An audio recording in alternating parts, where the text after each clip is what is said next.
bagaimana untuk kita ingat. Okey, baik. Peningkatan tamadun ni secara umumnya berkait rapat dengan ada 5 perkara. Okey, 5 . Yang pertama iaitu tentang tamadun Yunani, Rom, kemudian tamadun Cina dan juga tamadun India. Dan satu lagi iaitu tentang agama. Okey, bab yang topik terakhir tu ada agama, iaitu tentang agama Hindu, Buddha, okey, Kristian, Islam. Okey.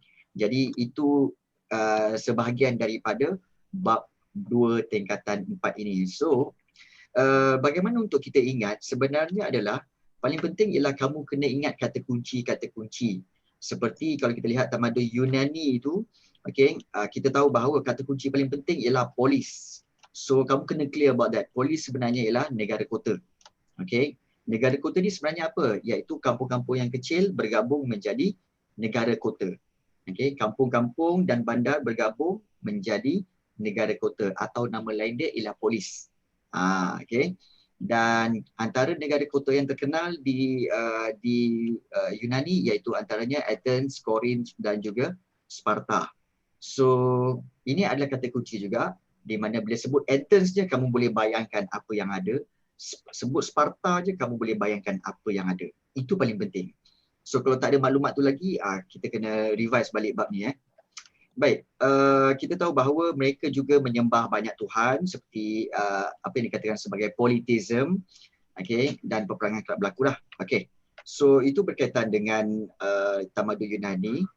Tamadun Rom, okay, paling penting iaitu kamu kena ingat tentang terletak di lembah Latium tu. Okay, selalu keliru lembah Latium tu. Dan dia ada majlis perbandaran. Okay, dan majlis perbandaran ni bebas menjalankan dia punya pentadbiran dia tanpa gangguan. Dan memang Rom, okay, kita tahu Rom tu di Itali lah. Rom tu di Itali, dan kita tahu bahawa Rom ini sebenarnya dia punya kawasan bandar memang sangat maju sebab semuanya ada. Sama ada bekalan air ke, rumah ibadat ke, rumah mandi awam, semua komplit. Okay. Contoh bandar, Pompei, dan dia ada, kita tahu Rom memang terkenal dengan apa? Okay, seperti Colosseum, kemudian Aqueduct. Okay. Itu antara contoh binaan-binaan yang terkenal di Rom lah. Okay. Jadi itu kata kunci tu. Kalau sebut Pompei dia apa? Pompei tu bandar di Rom. Colosseum apa? Colosseum ialah bangunan yang dibina berbentuk stadium tu. Itu yang kita katakan sebagai kata kunci.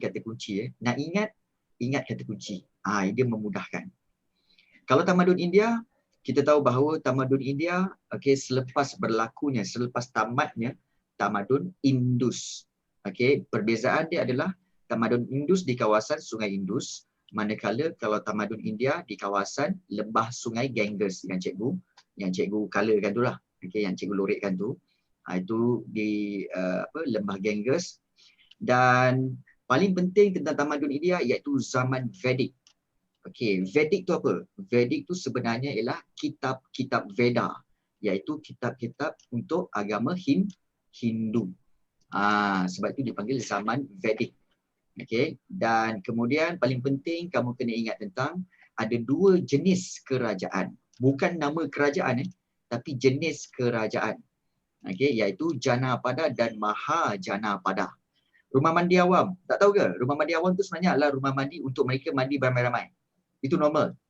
Okay, sampai sekarang pun kalau di Turki kamu lihat memang ada bathhouse ataupun rumah mandi. So memang ada. Tak, dia orang mandi pakai tuala lah pandai. Takkanlah dia orang mandi macam tu je kan. So semua orang mandi tempat public.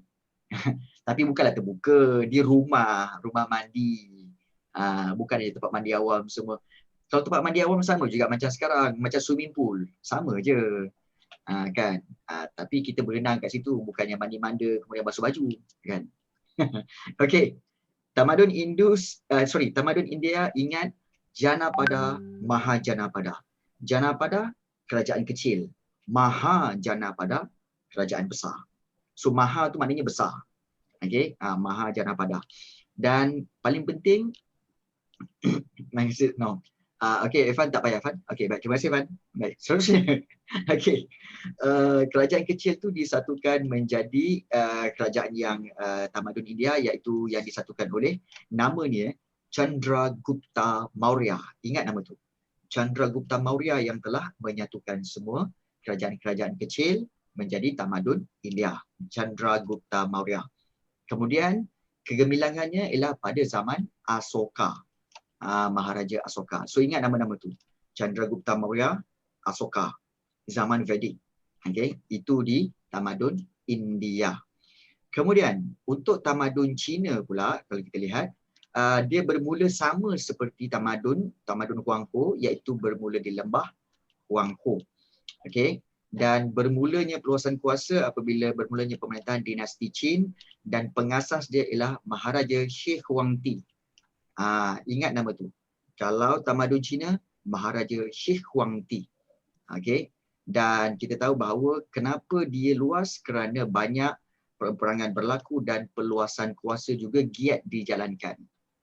Giat ni maknanya aktif dijalankan lah, iaitu perluasan kuasa. So ingat kata kunci tu ya. Okay. So kembali, okay, kalau kita lihat, iaitu kalau Yunani, Polis, Athens, Korin, Sparta dan juga Politeia, banyak Tuhan. Kemudian kalau Rom, iaitu berkaitan dengan majlis perbandaran. Kemudian Pompei, kemudian Colosseum, bermakna adanya kemajuan dalam perbandaran. Kalau tamadun India berkait rapat dengan zaman Vedic, iaitu kemunculan kitab-kitab Veda dan juga Janapada serta Mahajanapada, kerajaan kecil dan kerajaan besar. Chandragupta Maurya yang menyatukannya dan kegemilangan tamadun India semasa Asoka. Kemudian Huanghe pula ataupun tamadun Cina, di lembah Huanghe disatukan oleh Maharaja Shi Huangdi. Dan bagaimana dia menjadi besar? Kerana berlakunya banyak peperangan dan perluasan kuasa.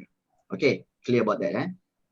So itu paling penting. Kata kunci tu boleh menjadikan kamu tips untuk apa? Untuk mengingat fakta-fakta yang penting. Baik.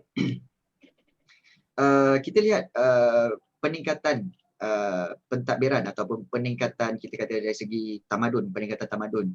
Kalau di Rom kita lihat, di Athens. Kalau di Athens, of course bentuk pemerintahan. Ini paling penting.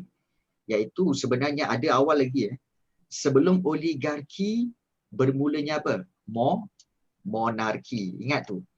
Sebelum adanya oligarki, sebenarnya dia bermula dengan sistem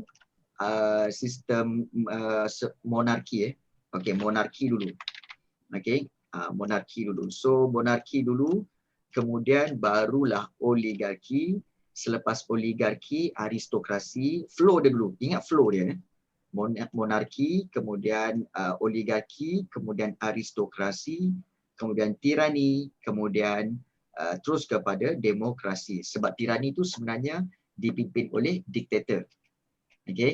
Kemudian barulah demokrasi. Itu flow yang kamu kena ingat. Flow perkembangan sistem pentadbiran.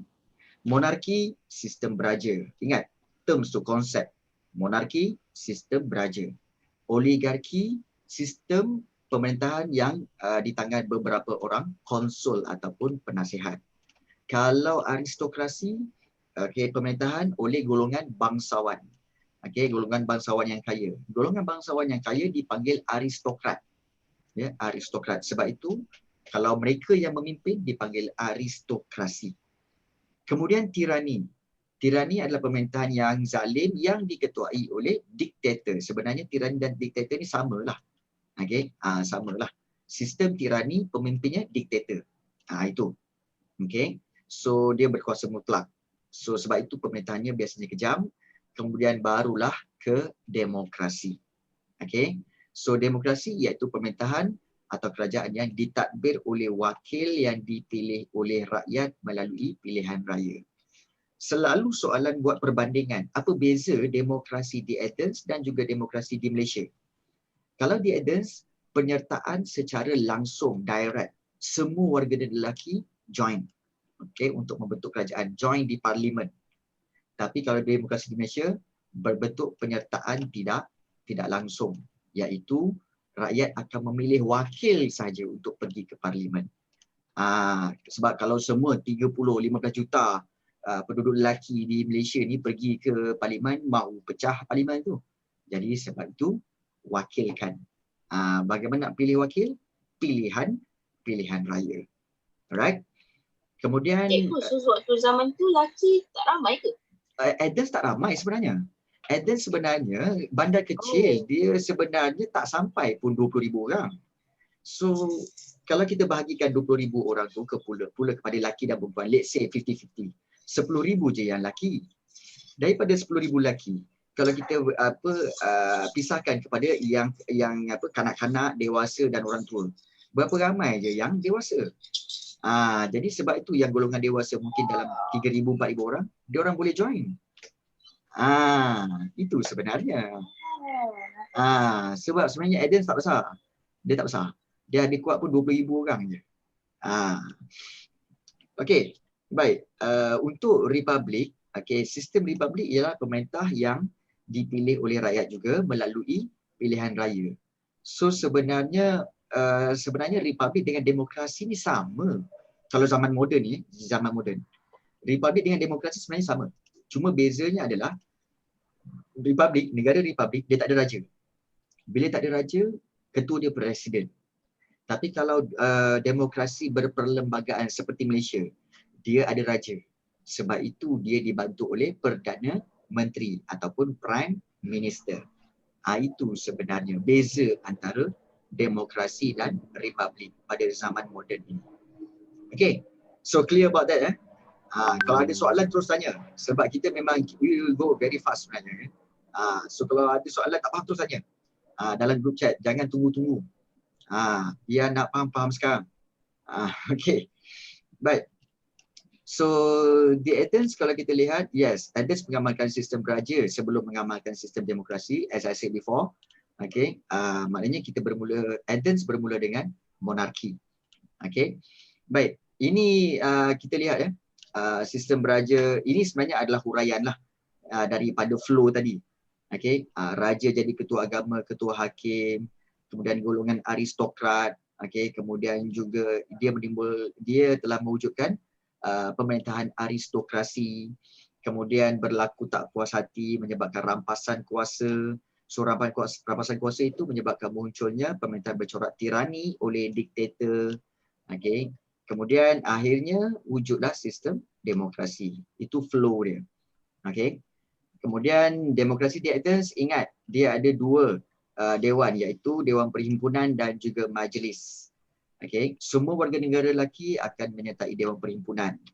Okay. Berkhidmat antara 6 bulan hingga setahun, bersidang sebanyak 3 kali. Okay. Kemudian majlis pula, segala keputusan Dewan Perhimpunan akan dikendalikan oleh majlis. So Dewan Perhimpunan lah yang akan bertanggungjawab memilih ahli majlis, magistrat dan juga juri. Okay, compare di Yunani dia ada dua kerajaan negara kota yang sangat berbeza pemerintahan dia, iaitu Athens dan juga Sparta. Athens memang dia gunakan Dewan Perhimpunan dan Majlis, tapi kalau Sparta, dia mengamalkan sistem beraja yang berkuasa mutlak.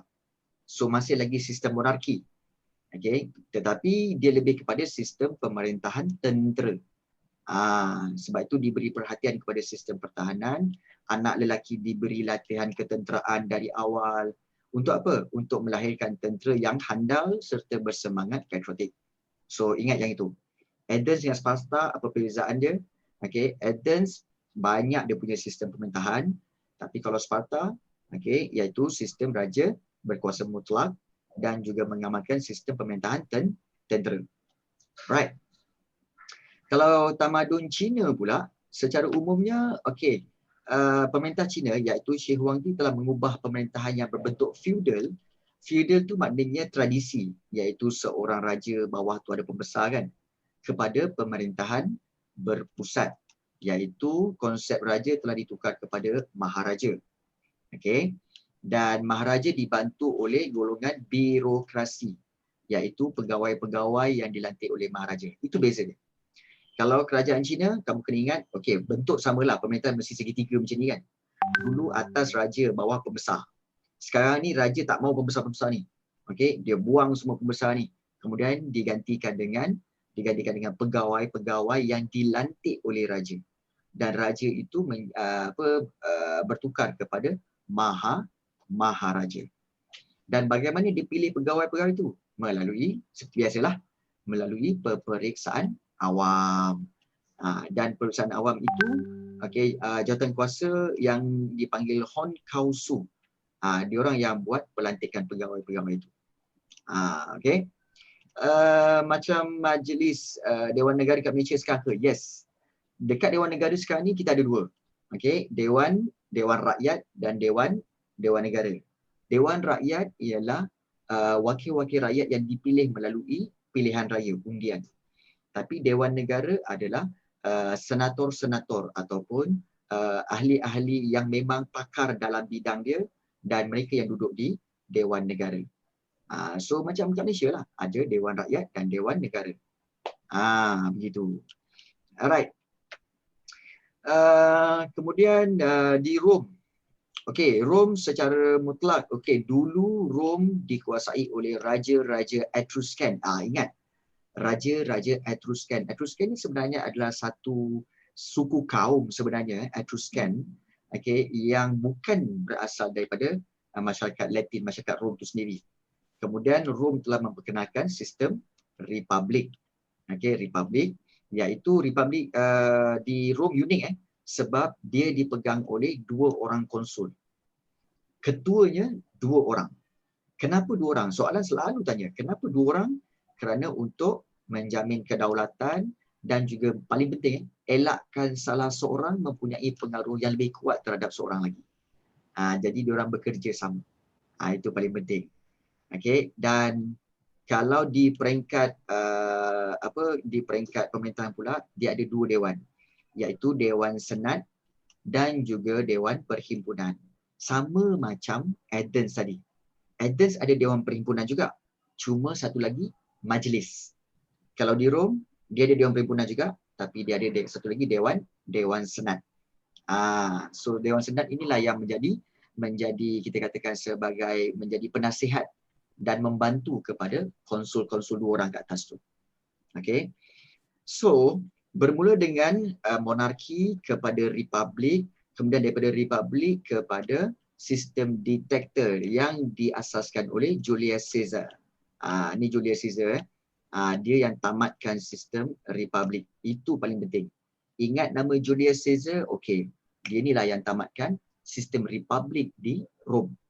Dan dialah seorang diktator. Dia yang pertama sekali menggunakan gelaran Maharaja. Dan dia adalah seorang praetor. Ingat, satu lagi terms praetor. Praetor ni adalah sebenarnya ialah ketua angkatan tentera. Ketua tentera. So itu maksud praetor. Ini kat atasnya ada praetor, pemerintah tentera. Ingat kata kunci tu. Kemudian itu berkaitan dengan Julius Caesar lah. Kemudian untuk tamadun India, kalau kita lihat tamadun India, kita tahu ada 2, iaitu daripada Janapada dan Mahajanapada. Iaitu kerajaan kecil dan juga kerajaan besar. Raja memang berkuasa mutlak dan di bawah dia ada golongan Brahmin. Brahmin ni golongan-golongan agama yang menjadi penasihat raja. Dan juga di bawah Brahmin ada Kshatriya. Yang menjadi pemerintah tertinggi. Paling penting sebenarnya adalah Empire Maurya yang dibentuk oleh Chandragupta Maurya. Dia yang telah menyatu padukan kerajaan-kerajaan kecil di India menjadi sebuah empire. Dan kemudian status raja ditukar kepada Maharaja dan itu yang berlaku kepada tamadun India. Paling penting, selepas Chandragupta Maurya, anak dia Bindusara memegang jawatan sebagai Maharaja, kemudian diteruskan pula oleh Asoka. Asoka ni dia telah berjaya menawan negeri Kalinga dan selepas perang Kalinga tu kita lihat bahawa berlaku banyak pembunuhan. Dia insaf, dia insaf dan juga dia menjalankan penaklukan juga tapi melalui penyebaran agama Buddha. So tak mau lagi berperang. Dan dia seorang raja berkuasa mutlak. So this is apa yang dikatakan sebagai kata kunci Asoka, Chandragupta Maurya, Julius Caesar, Dewan Perhimpunan Majlis, Dewan Perhimpunan Dewan Senat. Memang banyak. Bab 2 ni sebenarnya ada lebih kurang 45 orang tokoh dan ada 20 konsep dan terms yang memang macam-macam. Sebab tu ramai orang pening sebenarnya. Tapi tak apa, go with the flow. Tarikh tak perlu ingat. Okey, selalu orang tanya, tarikh tak perlu ingat sebenarnya. Cikgu, sejarah ni tarikh kena ingat ke? Tak perlu. Yang paling penting kamu tahu flow dia. Tahu flow dia itu penting. Tarikh-tarikh ni sebenarnya tak perlu ingat. Okey, terus terang cikgu cakap tak perlu ingat lah. Ingat lagi baik. Okey, tak ingat tak apa, dia tak menjadi kewajipan. Okey, dia tak menjadi fardu ain lah, dia jadi fardu kifayah. Ikut korang lah kan. Okey, baik. Okey lah.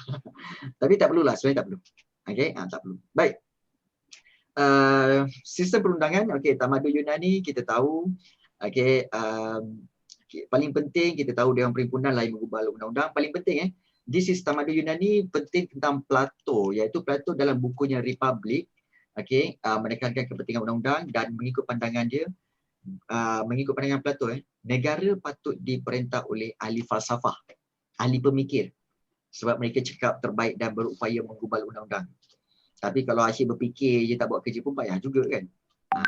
Tapi dia kata, Plato kata, okey, negara patut diperintah oleh ahli falsafah lah, ahli fikir. Untuk tamadun India pula, kitab paling tua Dharma Sastra, okey, dan paling penting untuk undang-undang golongan Brahmin.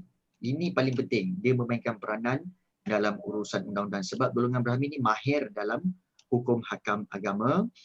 Paling penting selalunya, okey, terutama sekali dalam pemerintahan Maharaja Asoka, dia ada membina tiang Asoka, di mana di tiang Asoka itu segala titah perintah dia diukir pada patung atau pada tiang batu tu dan letakkan tepi jalan untuk tatapan rakyat. Okey. So ingat tentang tiang Asoka. Okey, itu tamadun India. Dan untuk tamadun Rom, okey, hukum kanun 12 dan juga papan 12 ataupun dipanggil papan 12. Juga sama macam tiang Asoka tadi, dipahat pada kayu, diletakkan di tempat awam. Untuk apa? Perhatian rakyat. So, undang-undang awal Rom ni wujud pada zaman Republik lagi dan paling penting, okey, ingat nama ni, Maharaja Justinian. Okey, Justinian dengan justice lebih kurang kan? Sebab tu cikgu rasa macam justice tu sebenarnya berasal daripada perkataan Justinian kot. Berkaitan dengan keadilan. So, nanti cikgu cek lah betul ke tidak betul fakta tu. Baik. Justinian telah kumpul, satukan, bukukan undang-undang Rom dan dia memperkenalkan kod undang-undang Rom yang dikenali sebagai Undang-Undang Justinian. Ingat, Maharaja Justinian menggubal undang-undang Justinian. Okey. Untuk tamadun Cina, memang prinsip undang-undang mereka, hukuman mesti berat, bercorak kolektif, maknanya bercorak menyeluruh meliputi semua bidang. Dan falsafah legalism, iaitu falsafah perundangan. Di mana kalau kita lihat undang-undang digubah oleh Han Feizu, okey, seorang ahli falsafah pada zaman dinasti Qin. Falsafah dia iaitu memang hukuman mesti tegas dan kukuh. Okey, dilaksanakan tanpa rasa kasih sayang. Okey, dan tujuan dia untuk membendung tindakan liar manusia lah. So ingat yang ini, okey, Han Feizu ni dengan undang-undang tu, dan satu lagi paling penting ialah tentang Confucius. Okey, iaitu yang ini dia kontra betul dengan Han Feizu. Confucius kata raja mestilah ada pekerti yang baik dan menjaga keharmonian manusia serta masyarakat. So kamu kena ingat Han Feizu dan Confucius dan apa perbezaan dia. Han Feizu undang-undang mesti tegas. Tapi kalau Confucius, dia mestilah menunjukkan budi baik, okey, akhlak yang baik, menjaga hubungan sesama manusia. Jadi ada sifat pemaaf kat situlah. Jadi itu perbezaan yang jelas antara Han Feizu dan Confucius. Baik. Kalau dari sudut perluasan kuasa pula, kalau kita lihat, Yunani, okey, ingat dua nama, Raja Philip II dari Macedonia. Okay, dan paling penting Alexander the Great lah. Alexander the Great ni memang hebat. Okay, yang dikatakan sebagai general yang agung dalam sejarah dunia, dan dia yang menyebarkan, selalu keluar ni, menyebarkan kebudayaan Hellenistik. Okay, Hellenistik ini adalah kebudayaan yang bercampur daripada Macedonia, Rom dan juga Turki. Turki pula, Parsi. Okay, Macedonia dan juga Parsi dan bercampur aduk, itu kebudayaan Hellenistik. Okay, selalu juga keluar ni soalan ni ya. Untuk tamadun Rom, ingat, peluasan kuasa dilakukan oleh Augustus Caesar. Sebab beliau yang mengasaskan Empire Rom dan memerintah seperti diktator. Dan dia meliputi kawasan yang luas lah, sampai ke Britain, Spanyol. Danube, Laut Hitam memang luas. So Yunani ingat Alexander the Great, kalau Rom ingat Augustus Caesar. India, tamadun India ingat dua orang juga, iaitu Chandragupta Maurya, sebab dia memang ada angkatan tentera yang besar, seperti ada 600 ekor gajah, 1000 orang tentera berkuda, dan juga 10,000 orang infanteri, maknanya tentera berjalan kaki. Satu lagi iaitu Asoka. Asoka memang kamu kena ingat. Tapi Asoka dia banyak meluaskan kuasa dengan penyebaran agama Buddha. Dan paling penting kejayaan yang dicapai iaitu berjaya menawan Kalinga dalam perang Kalinga. Tamadun Cina. Ingat nama ini, Sheikh Huangdi. Sheikh Huangdi dia yang satukan seluruh kerajaan kecil, memerintah secara autokratik. Dia yang hapuskan kuasa golongan bangsawan. Dan dia melantik gubernur dan panglima tentera lah. Dan memerintahkan penyambungan tembok-tembok zaman sebelumnya, sehingga terbentuklah tembok besar Cina. Dan selepas kejatuhan dinasti Qin ini, Shi Huangdi dengan dinasti Qin, so digantikan pula dengan dinasti Han, dan maharaja yang paling terkenal ialah Han Wuti, juga dikenali sebagai maharaja tentera. Sebab dia memiliki angkatan tentera yang kuat dan besar, dan dia meluaskan jajahannya lagi. So ingat tamadun Cina ada dua orang, Shi Huangdi dan juga Han Wuti. Nama sedap-sedap, Han Wuti. Baik. Sebab itu ada teori menyatakan bila ada Han Wuti, mungkinlah sebenarnya ada Han Tohwah. Kan? Han, H-A-N, lepas tu T-O-H, Toh, lepas tu W-A-H, Wah. Han Tohwah. Jadi apa?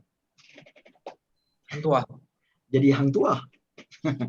Lepas tu ada teori nyatakan tu Han Chi Fat menjadi Hang Jebat. Tu yang dia kata teori 5 orang pahlawan Melayu tu sebenarnya adalah orang Cina. Cikgu pun macam okey, baik. Itu teori itu teori. Okey. Baik, seterusnya. Ekonomi. Ekonomi banyak tertumpu kepada beberapa tamadun, especially kita lihat tamadun Yunani. Tetapi paling penting Yunani, kamu kena ingat bahawa kegiatan perdagangan sahaja yang banyak dilakukan di Yunani. Sebab apa tahu? Keadaan negara dia yang bergunung ganang dan tidak sesuai untuk pertanian. So Athens dan Corinth ni banyak mengimport bahan makanan daripada luar. So itu paling penting. Tetapi ada satu keadaan di mana kegiatan perdagangan dikendalikan di negara kota ni dikenakan cukai, dan ini membawa kepada kenaikan harga. Akibatnya banyak rakyat Yunani berpindah ke kawasan lain, dan ini berlaku pada zaman Greco-Roman ataupun Greco-Rom. Itu yang berlaku lah. So ingat tentang Yunani, ekonomi dia perdagangan. Alright. Tamadun India, kalau kita lihat, dia ada dua jenis perdagangan, iaitu perdagangan dalaman dan perdagangan luar. Perdagangan dalaman maknanya dalam kawasan, dalam wilayah India itu, seperti Angga, Kalinga dan Karusa. Dan kalau perdagangan luar, dia berkait rapat dengan perdagangan dengan negara-negara luar seperti Sri Lanka, Macedonia, even Asia Tenggara dan rantau Asia Tengah lah. Paling penting di sini ada tak tulis ni? Tak ada. Ada persatuan.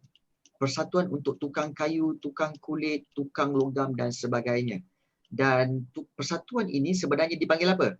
Siapa masih ingat lagi? Persatuan untuk tukang kayu, tukang kulit, tukang logam ni semua dipanggil apa? Anyone? Dan siapa-siapa yang tahu? PBSM, Kerstin, hampir tepat. Hampir tepat Iskandar. Sebenarnya adalah apa? No, sebenarnya adalah Stress okay. team. Sebenarnya adalah stress team. Ingat? Stress team Stress team tu maksudnya persatuan untuk tukang kayu, tukang kulit dan tukang logam. Dan kenapa nak buat persatuan? Untuk kawal harga dan kualiti barang serta nak jaga gaji pekerja. Stress team ni selalu keluar dalam soalan objektif. So, ingat konsep tu, stress team, iaitu persatuan. Okay. Kemudian yang lain-lain sebenarnya jarang keluar kecuali adalah jam perdagangan.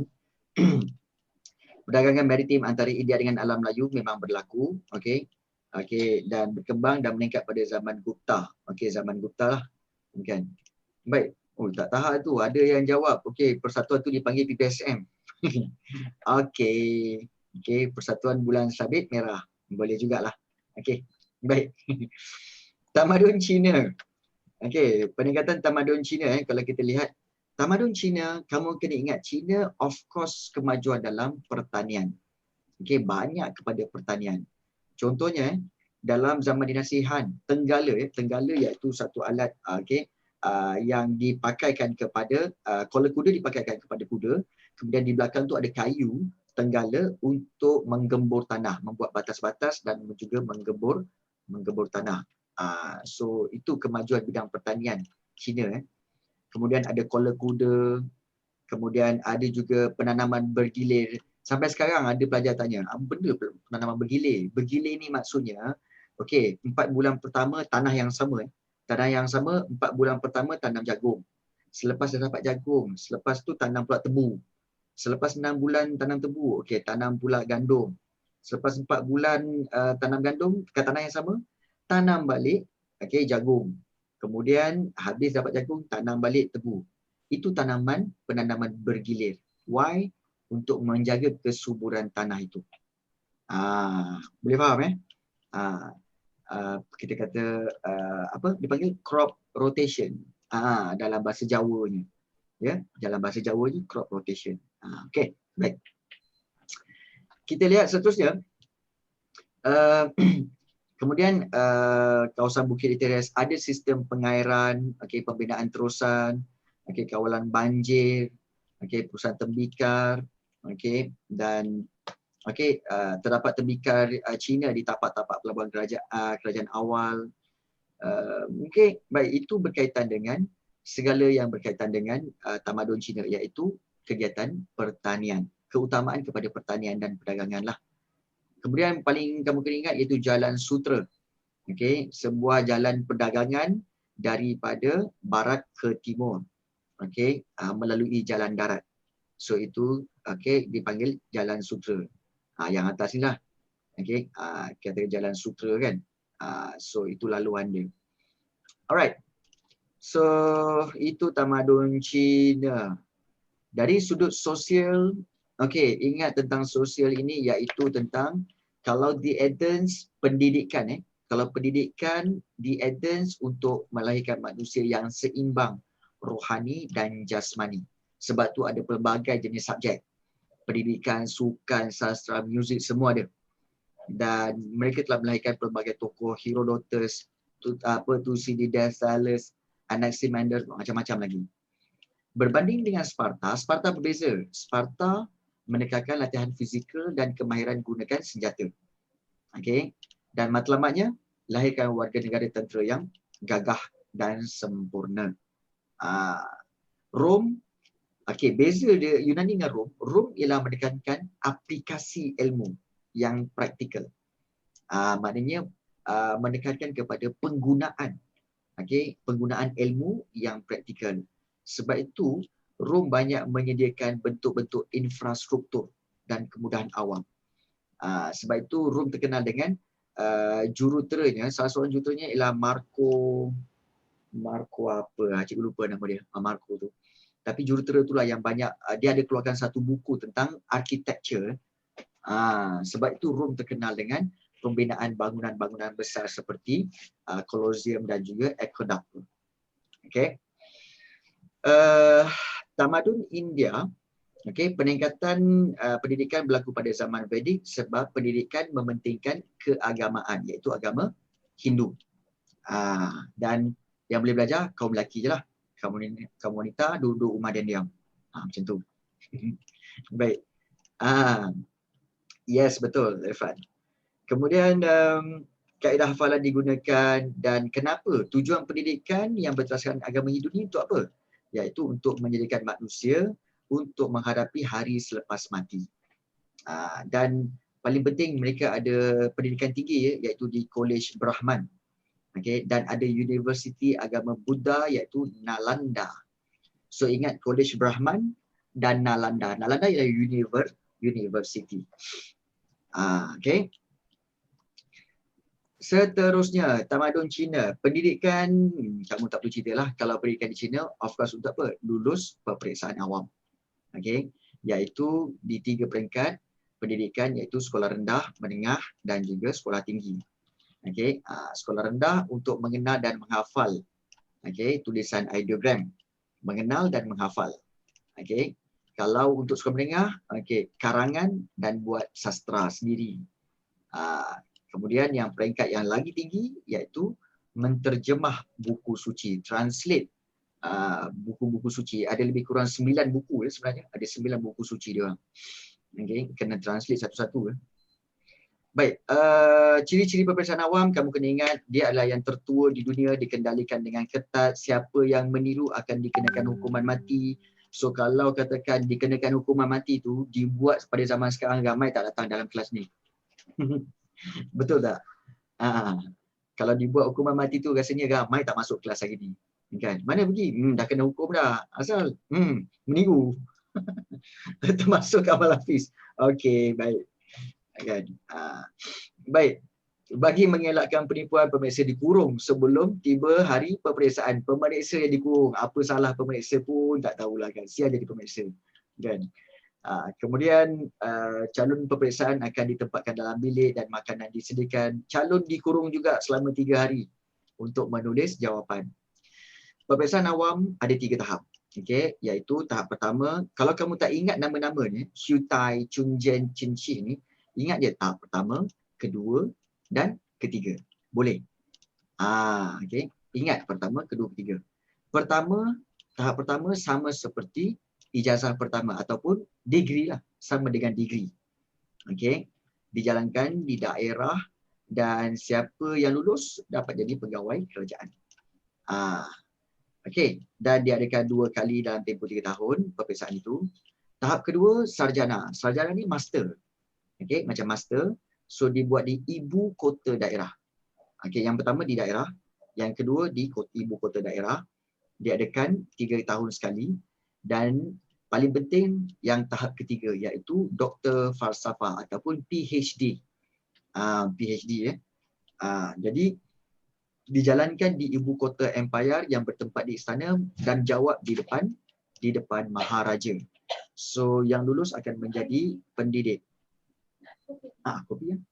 Terima kasih ya. Okey, untuk menjadi pendidik. Lulus ijazah PhD nak jadi apa? Pendidik, jadi guru je. Kau bayangkanlah belajar PhD tapi nak jadi guru. Bagus tu, padanya tinggi dia punya taraf. Alright. So ingat yang pertama macam first degree, yang kedua macam master dan yang ketiga macam PhD. Okey. Dari sudut falsafah, okey, Yunani memang banyak ahli-ahli falsafah, antaranya Herodotus dan juga Thucydides. Okay, Herodotus kita tahu bapa sejarah. Kita tahulah bapa sejarah. Kalau Thucydides dia banyak menghasilkan buku dan dia pengasas sejarah saintifik. Dia yang menulis karya History of the Peloponnesian War. Alright. Untuk tamadun Rom pula, dia Rom banyak ambil falsafah dari Yunani. Okay. Sebab Rom tak mempunyai ramai ahli falsafah lah. Okay. Dan falsafah Rom diasaskan daripada falsafah Stoik ataupun Stoicism oleh Zeno. Dan ciri-cirinya dia ajak kebahagiaan hidup, okay, menekankan keadilan, itu semualah. Baik, Socrates, Plato dan juga Aristotle kalau kita lihat tentang ini, jarang keluar, cuma kamu kena ingat seperti Socrates ialah bapa falsafah barat, dan pengikut dia ialah Plato. Plato pula daripada Socrates kepada Plato. Plato adalah menyediakan masyarakat tentang perkara asas dalam falsafah Socrates, dan beliau berpendapat yang terkenal lah, iaitu masyarakat yang sempurna ialah masyarakat yang diperintah oleh ahli falsafah, dan bukunya Republik. Daripada sini maka wujudlah seorang lagi ahli falsafah, iaitu Aristotle. Aristotle ialah murid Plato. Dan dia banyak mendirikan pelbagai jenis ilmu, dan bukunya adalah dipanggil, salah satu buku terkenal ialah Politik, dan dia adalah guru kepada Alexander the Great. So ingatlah tu, Socrates, Plato dan Aristotle. Boleh ingat right.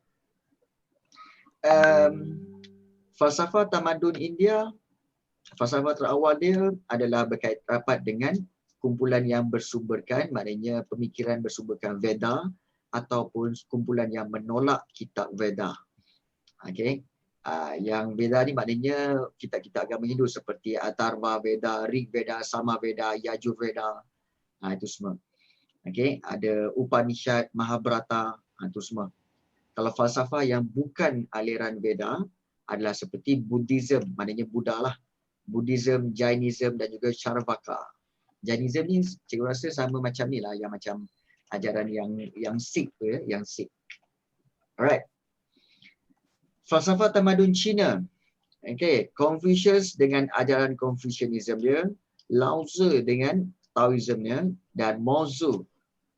Mozu. Dan mereka selalu memikirkan cara hendak melahirkan masyarakat yang lebih baik lah, masyarakat dan politik yang lebih baik. So, falsafah Cina yang lain seperti aliran legalism, iaitu aliran kita kata sebagai perundangan yang diasaskan oleh Han Feizu. So ingat kata kunci untuk Cina, tamadun Cina falsafah dia Confucius, Lao Tzu, Mozu dan juga Han Feizu. Ingat itu. Kan, korang ni disuruh ingat ke? Bukan ingat, faham lah sebenarnya. Risau pula aku. Korang yang ambil periksa, aku yang risau pasal. Kalau ada pelajar berbunyi kata apa, cikgu, saya bawa cikgu masuk dalam periksa boleh? Kau ingat kerja aku kan, berapa ramai orang, pelajar kat sini 50 orang, seorang-seorang nak bawa aku masuk. Gila ke? Baik. Gurau. Baik. Sains dan teknologi, ini berkait rapat dengan ilmu matematik. Kita tahu Thales dan Pythagoras. Pythagoras cikgu rasa tak payah nak dibincangkan lah. Tentang teorem Pythagoras. Hippocrates iaitu bapa perubatan. Archimedes, matematik dan fizik. Itulah dia.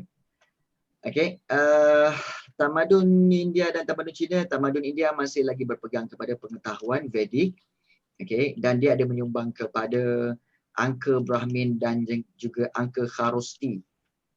Manakala tamadun Cina ingat kepada ilmu perubatan dan konsep yin dan yang. Selalu ditanya, yin dan yang ni, kuasa pasif, kuasa aktif. Iaitu keseimbangan lah. Keseimbangan antara dua kuasa. Jadi satu lagi, Cai Lun. Cai Lun adalah orang yang telah mencipta kertas daripada campuran buluh, rami dan sayur-sayuran, dicincang dan dijadikan pulpa. Baik, seni bina. Kita lihat seni bina. Inilah seni bina yang terkenal, Akropolis. Akropolis ialah pusat pentadbiran di Athens. Ada ruang berhala serta bangunan Parthenon. Kemudian ada Colosseum. Colosseum di Rom. Colosseum di Rom. Parthenon di Athens. Parthenon ialah rumah berhala untuk Dewi Athena. Manakala Aqueduct Aqueduct daripada perkataan aqua, maknanya air. So ianya adalah saluran air. Di mana? Di Rom. So aqueduct terpanjang ialah di Mercia iaitu 91 km. Kemudian Pantheon di Rom iaitu binaan berbentuk kubah terbesar di dunia. Okey. Dibina sewaktu pemerintahan Maharaja Hadrian dan dia adalah tempat memuja dan menyimpan patung dewa. Okey. Colosseum kita tahulah, okey, dibina oleh Maharaja Flavian. Okey, Colosseum Flavian. Okey. Dan dia boleh memuatkan 50,000 hingga 80,000 penonton dan dia berfungsi sebagai apa? Tempat pahlawan Rom bertarung ataupun dipanggil gladiator. Dengan gladiator. Itulah tempat pahlawan bertarung. Okey. Tembok besar Cina, kenapa dibuat tembok besar Cina? Untuk tujuan pertahanan. Ingat selalu, okey, tembok besar Cina ni. Okey, panjangnya 5,000 km. Berapa kan? Memang panjang gila. Okey. Dan tujuan dia adalah untuk mempertahankan wilayah Cina daripada serangan orang-orang Hun ataupun orang-orang nomad atau orang-orang yang berpindah randah. Okey, so yang lain-lain okey, tak ada apa-apa pun. Yang penting bidang bahasa dan sastra. Okey. Tokoh sastra Yunani yang terkenal ialah Homer. Hasilkan dua epik Iliad dan Odyssey yang mengisahkan peperangan antara Achaea dan juga Troy. Selalu ada pelajar tanya tentang Troy, betul ke tidak? Sebenarnya itu adalah salah satu cerita dongeng yang ada dalam buku Iliad dan juga Odyssey. Okey.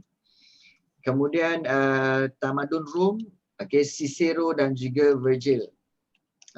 Dia sastra mereka cuba untuk meningkatkan semangat patriotism, iaitu semangat cinta akan negara. Dan mencapai kegemilangan semasa pemerintahan Augustus Caesar. Right. Tamadun di India, ada dua kelompok budaya dan bahasanya, iaitu Dravidia dan juga Indo-Arya.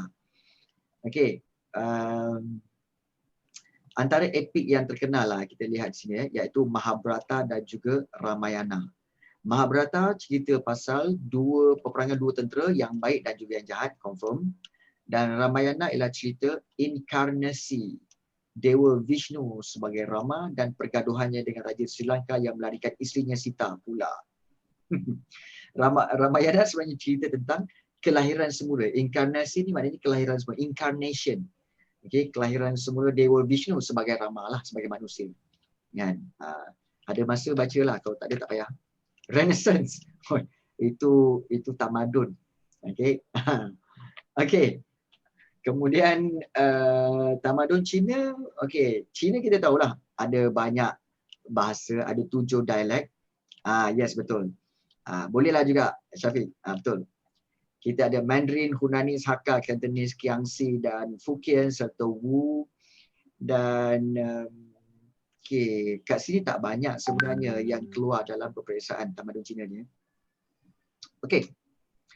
Tulisan, sebenarnya tulisan Phoenicia inilah yang telah menjadi tulisan orang-orang Rom. Orang Rom mengubah suai tulisan itu menjadi tulisan Rom dan diterima di barat sehingga diterima oleh masyarakat Asia Tenggara dan dipanggil tulisan Rumi. Sebab itu kita ni yang kita baca sekarang ni tulisan Rumi. Rumi itu maknanya tulisan daripada Rom. Dan kemudian kenapa dipanggil Jawi? Kenapa?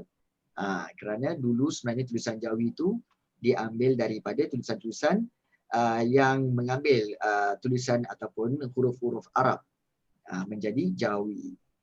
So kita ada Jawi dan Rumi. Ya, diambil daripada Jawa. Ada kemungkinannya. Ada kemungkinannya. So antara alright. Di sini penting. Tamadun Yunani, kena ingat satu ya.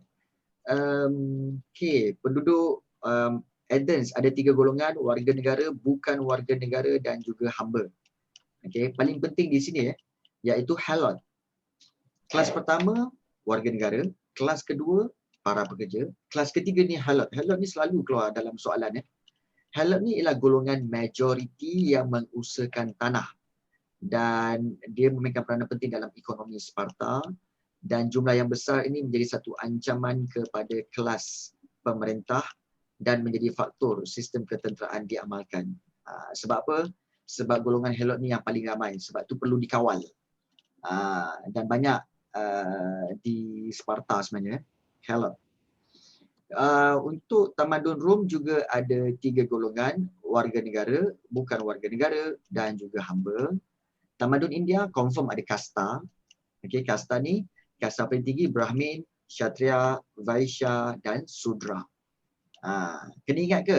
4-4? Tak perlu. Ingat yang 2 atas. Brahmin, Kshatriya. Brahmin ni golongan agama, Kshatriya ni Satriya, iaitu golongan pahlawan. Okey. Kasta ni, sistem kasta ni menyebabkan apa? Seorang lelaki tidak boleh mengahwini wanita daripada kasta yang berlainan. Contohnya, orang Brahmin tak boleh kahwin dengan orang Kshatriya.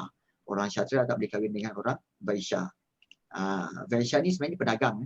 Vaishya pedagang. Tamadun Cina sama juga, golongan atasan, rakyat bawahan dan juga hamba lah. Right. Itu dari sudut kasta. Sumbangannya. Yunani paling penting sumbangan demokrasi. Ingat demokrasi, kita tahu demokrasi apa. Sukan Olimpik, kebudayaan Helenistik, seni bina, ahli falsafah dan sains matematik serta bidang sastra lah. Untuk Rom, sistem pemerintahan republik. Papan 12, seni bina Colosseum, kalender Rom, bidang takwim, kalender Rom dan teknologi, pembinaan jalan raya dan saliran air yang dinamakan aqueduct. Manakala Cina pula paling penting, kalau Sudra sebenarnya adalah, kalau tak saya cikgu, dia adalah keturunan ataupun golongan rakyat yang bekerja sebagai petani. Sudra ni, dia bekerja sebagai petani. Okey, Vaishya tu pedagang. Okey, yes. Okey, Cina, okey, sumbangan dia monarki dan mutlak, gelaran maharaja. Paling penting peperiksaan awam, seni bina tembok besar Cina, falsafah legalism dan ada ajaran Confucianism dan juga Taoism yang diamalkan sampai sekarang.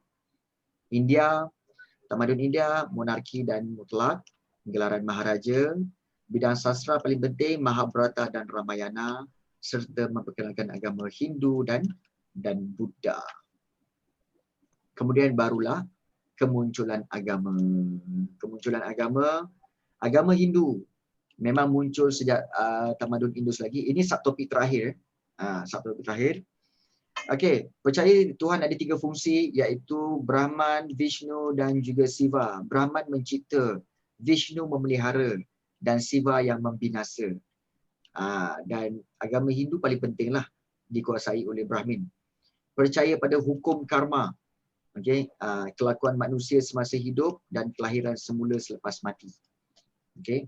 Matlamat penganut Hindu, ini selalu keluar. Tengok benda ni selalu keluar. Okey. Apakah matlamat penganut Hindu? Iaitu untuk mencapai moksha. Apa itu moksha?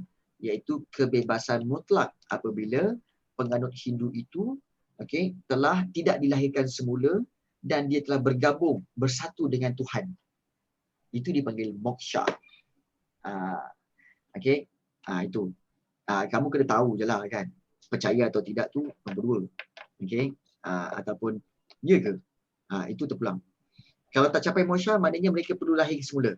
Lahir lagi, maknanya mereka akan mengalami kelahiran semula. Sampailah diorang jadi moksha. Tak jadi haiwan rasanya. Dia jadi manusia lagi. Dia akan lahir semula. Itu kepercayaan mereka. Yes. Baik, sebab itu ada yang dikatakan bahawa saya dulu dalam kelahiran dulu saya berkahwin dengan dia. Dia macam tu. I always is one time thing. Well, tak apalah. Baik, agama Buddha, ingat nama Siddhartha Gautama Buddha. Dia adalah sebagai satu penentangan golongan Kshatriya.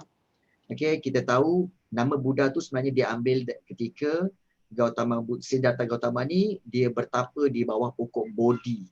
So pokok Bodhi ini yang dapat nama Buddha.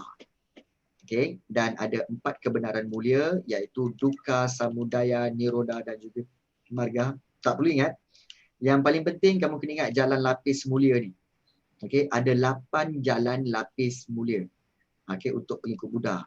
Kepercayaan yang betul, tujuan yang betul, perbuatan yang betul, pertuturan yang baik, pemikiran yang baik, kehidupan yang baik, usaha yang baik dan renungan yang baik. 8. Okey. 8 jalan lapis mulia. Right? Dan kitab dia Tripitaka. Itu kitab suci dia. Okey, Tripitaka. Kristian, tarikh 25 Disember adalah hari Natal, iaitu tarikh kelahiran Jesus Christ. Itu katanya. Okey, walaupun banyak ahli bertelaga dan ahli matematik telah mengira bahawa sebenarnya Jesus Christ bukan lahir pada 25 Disember tapi lahir pada lebih kurang pada bulan Jun, dan bukan pada musim salji tapi pada musim panas. Okey. Sebelum kedatangan agama Kristian, majoriti penduduk Eropah merupakan pagan. Ingat, pagan ialah tidak menganut sebarang agama. Pagan. Ingat istilah tu. Why the big difference? Itu kita cerita kemudian lah. Nanti kita cerita. Panjang cerita dia. Okey, zaman pemerintahan Konstantin, agama Kristian kukuh. Konstantin lah yang mengiktiraf agama Kristian. Okey, sebagai ajaran bebas yang diamalkan oleh rakyat Rom. Okey, hari Ahad diiktiraf sebagai hari kegiatan agama. Dan sebenarnya Kristian diiktiraf semasa Konstantin. Kalau tidak, sebenarnya Kristian ialah dipanggil Nasrani, dan Nasrani sebenarnya dia dah hampir-hampir tidak ada penganut, ya, semasa zaman zaman tu, iaitu zaman Nabi Muhammad SAW, zaman Islam. Agama Nasrani ni semakin berkurangan sebenarnya, tapi Konstantin yang mengambilnya dan rebrandkan dia menjadi Kristian. Okey, agama Kristian, dan ini adalah yang dinyatakan oleh ahli sejarawan lah. Okay. Sebab itu kita pelik. Sebab Jesus Christ lahir dekat Palestin, tapi kenapa Rom yang menjadi pusat tumpuan? Okay. Okay. Islam, cikgu rasa tak payah cerita kot tentang agama Islam kan? Kemudian apabila Konstantinopel itu telah ditawan oleh Sultan Muhammad Al-Fatih dan ditukar menjadi Istanbul. Yes, betul. Trending during Constantine. Betul. Betul, Nur Amirah. Baik, Confucianism, okay, pengasasnya ialah Confucius ataupun Kung Fuzi. Okay, dan sebenarnya dia hanyalah ajaran sahaja sebagai kepercayaan. Tapi lama-lama dia orang sembah Confucius itu sebagai dewa. Okay. Paling penting, okay, prinsip moral yang tinggi seperti Ren, Li dan juga Zhao. Okay. So, yang ini selalu keluar. Seseorang individu harus mendapat pendidikan bagi mencapai moral yang tinggi. Ingat tu. Maknanya, untuk mengubah kehidupan perlu ada pendidikan. Itu penekanan oleh Confucius. Itu ingat tu, Confucius. Dan Taoism, okay, pengasasnya Lao Tzu, dan dia sebenarnya berbentuk falsafah tapi kemudian menjadi agama. Dan Tao sebenarnya bermaksud jalan. So, setiap manusia tidak harus bertindak apa-apa terhadap apa-apa yang berlaku, dan ini merujuk pada tidak mengambil sebarang tindakan atau wu wei. Sebab kalau ambil tindakan bertentangan dengan prinsip wu wei, iaitu akan merosakkan dunia atau alam semesta. So, maknanya macam tu, macam dia tak galakkan untuk manusia tu mengubah keadaan mereka. Ikut je lah, hiduplah cara yang kau nak hidup. Sebab itu yang telah ditakdirkan. Yang dikatakan Tao tu sebenarnya adalah takdir ataupun jalan. Jadi itu pemikiran yang berbeza sikit lah. Macam-macam pemikiran ada. Ya. Okey. Macam pesif sangat ajaran ni. Itulah pasal. Okey. So itu sebenarnya bab yang kedua tingkatan 4. Seriously, banyak konsep nama, banyak tokoh, punya banyak, memang banyak. Okay. Ada soalan silakan kalau nak tanya. Cikgu pergi very fast sebenarnya. So kalau tak faham, minta maaf sangat, tapi kamu kena bersedia untuk peperiksaan kan. So kalau kita nak pergi detail satu-satu, mungkin 2-3 kelas kot. Okay, ada soalan nak tanya silakan.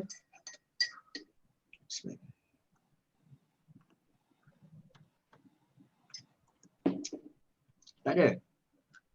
Boleh faham So, ingat Okey, bab ini berkaitan dengan 5, okey, iaitu tamadun Rom, Yunani, India dan juga tamadun Cina serta kemunculan agama.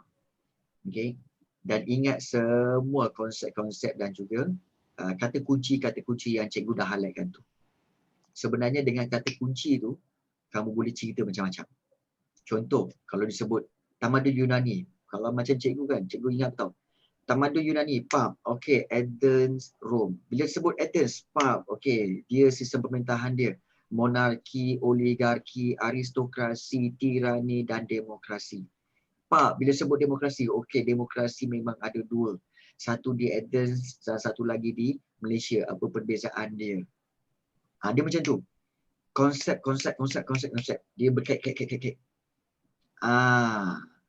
Begitu juga Rom, Republik. Pak, sebut Republik di Rom. Okey, dia adalah 2 orang konsul dan juga sebenarnya dia bermula dengan monarki, kemudian turns to Republik. Republik pula ditamatkan oleh Julius Caesar, diteruskan dengan zaman Empire oleh Augustus Caesar.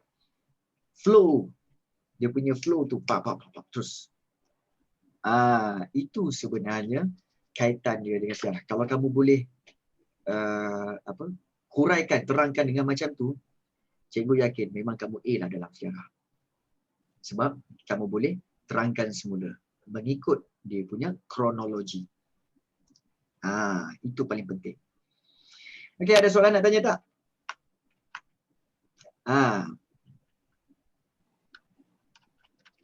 Semua diam. Stres Stres Sian korang. Kan? Okey, so ada yang tanya, saya sekarang tak faham trial macam mana, okey ke atau tangguh ni sebab keadaan sekarang. Okey, jangan risau. Tak kira lah COVID ni macam mana sekalipun, percayalah bahawa trial kamu tetap akan diteruskan. Dan SPM kamu tetap akan diteruskan. Percayalah. Percayalah. Kena nyanyi. Betul lah. Betul. Oh no. Okay. Tak. Sampai bila korang nak tahan-tahan? Korang katakan ada yang dah bersedia, ada yang tak bersedia, ada yang takut. Tiba-tiba trial ditangguhkan. Yang tak bersedia mungkin kata, ye, tapi nanti kena study juga ni. Yang dah bersedia, alamak, aku dah bersedia dah ni. Kang, kalau aku tak buat sekarang, lupa. So, mau tak mau ngadap je lah. Okay. Ingat kertas 1 dengan kertas 2, ingat kan? Cikgu dah ajar teknik kan? Kertas 1, okay. Ingat kertas 1, gunakan teknik sama ada tembak ataupun first impression. Okay. Baik. Silakan. Ada tanya apa nak cakap? Silakan.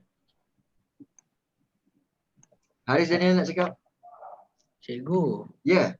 Hari tu buat first impression kan. Lepas tu bila waktu semak tu check balik, first impression tu sebenarnya salah. Okay. Maksudnya first impression tu tak boleh guna sangat kan. Okay. Soalan berkaitan apa? Soalan tu soalan daripada bab mana? Daripada bab nationalism, dia pasal novel tu. Okay, pasal novel. Maknanya daripada bab 2, is it? Yes. No, bab 1. Bab 1, bab 2. Bab 1. Ya kan?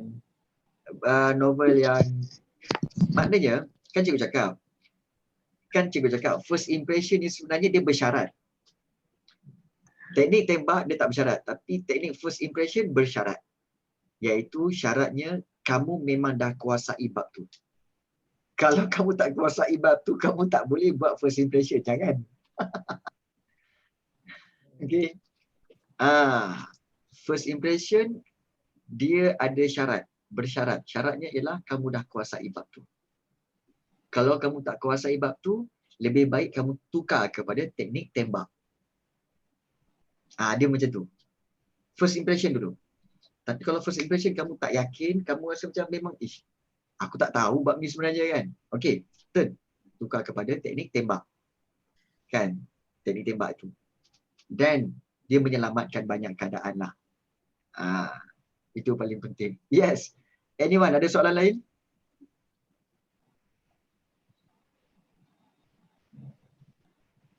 Okay, so Iskandar kata saya teringin nak join seminar sejarah tapi sekarang tak tahu ada seminar ke tak. Okay. Okay, seminar sejarah. Okay, kalau cikgu tak tahu. Kalau kat luar ni memang banyak seminar sejarah. Ada yang daripada Cikgu Fir, ada yang mungkin daripada Cikgu Carmila, cikgu tak tahu. Okay. Tapi di peringkat cikgu sendiri, okay, kalau cikgu nak buat pun mungkin bulan 11 atau bulan 12. Sebab cikgu nak tengok perkembangan COVID dulu. Cikgu tak nak ambil risiko. Kalau sekiranya perlu, cikgu akan buat seminar secara online saja. Setuju ke? Kau rasanya kalau online ke ataupun seminar face to face yang kau nak? Oh, best live lah. Maknanya kita jumpa terus lah Maknanya di offline lah. Di center. Sebenarnya betul. Kalau live lagi best. Okay. Tapi itulah.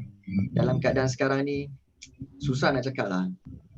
Kan, sebab bahaya COVID makin merebak. Jadi risau pula cikgu nanti. Elok-elok kamu sihat, datang seminar jadi tak sihat. Tak pasal-pasal kena kuarantin, sudah. Semua orang kena cucuk. Cikgu pun cakap Santaj best je. Serius lah. Kat Santaj best, dekat section 7 pun best. Yes, memang. So menyeronokkan dan pelajar-pelajar pun happy. Jadi yalah, nantilah insyaAllah cikgu akan buat jugalah khas untuk pelajar-pelajar cikgu secara online. InsyaAllah cikgu akan buatkan juga satu. Okay, supaya kita dapat bertemu dan cikgu dapat menyampaikan rasa isi hati cikgu betapa harapan cikgu kepada kamu tinggi untuk berjaya sejarah dalam sejarah. Harapan. Apa dia? Yan? TPP channel. TPP channel. Nak buat macam mana TPP kan tak ada request pun. Semua senyap je TPP. Okay. Tak apa. Kertas satu, ingat teknik tembak ataupun first impression. Okay. Bukan semua soalan boleh first impression. Bukan semua. Dan bukan semua setiap masa kamu boleh first impression. Banyak soalan kena guna teknik tembak. Tu. Okay. Teknik tembak yang cikgu ajar tahu. Bukan teknik tembak yang korang buat. Ini kalau kena teknik tembak yang korang buat, hancur nanti. Okay. Dan kertas dua. Pesanan cikgu. Kertas dua, selalu berikan apa yang soalan nak. Dan paling penting, ikutlah peruntukan markah. Jangan ikut kehendak korang. Okey, contohlah cikgu tengok. Okey, contohnya cikgu sharekan soalan-soalan kat sini Okey, dinasti Maurya dan Gupta telah melaksanakan dasar keuangan dan ekonomi yang sistematik. Jelaskan. Okey, peruntukan 4 markah. Korang pun tak tahu. Contohnya tak tahulah kan. Kamu pun kata, aku bagi 2 cukup lah. Kan? Jangan fikir kamu nak bagi 2 sebab nak dapat 2. Tak. Kamu kena fikir, kalau aku bagi 2, aku hilang 2 markah lagi. Selalulah fikir yang itu. Jangan fikir berapa korang dapat, tapi fikir berapa yang aku hilang. Kan kalau aku buat 2 je sekarang, hilang 2 lagi, rugi. Dia tamak sikit. Dia kena tamak sikit. Tapi kalau katakan tak ada idea, kamu buatlah 4 markah tu, 2 fakta, 2 huraian. Tak perlu ingat 4 fakta. Contohnya dasar keuangan dan ekonomi yang sistematik. Kamu boleh jelaskan dasar keuangan dan sistematik, ekonomi sistematik. Sebenarnya mudah, iaitu dah tentu orang kata apa, perdagangan gunakan mata wang. Itu paling penting. Yes. Okey, mata wang. Kemudian juga dah tentu mata wang dan juga ada cukai. Ingat mata wang, ingat cukai. So huraikan je. Huraian, kau jalan je hurai. Kan? Kau jalan hurai apa-apa. Begitu juga dengan ekonomi. Okey, kena cukai. Cukai apa? Of course, kamu tulis cukai buah-buahan, cukai pertanian, cukai apa. Buat macam tu. Fikirkan poin-poin yang mudah dan buat huraian. Jangan terus mengalah. Jangan mengalah. Jangan, kalau boleh, jangan lepaskan walau 1 markah sekalipun.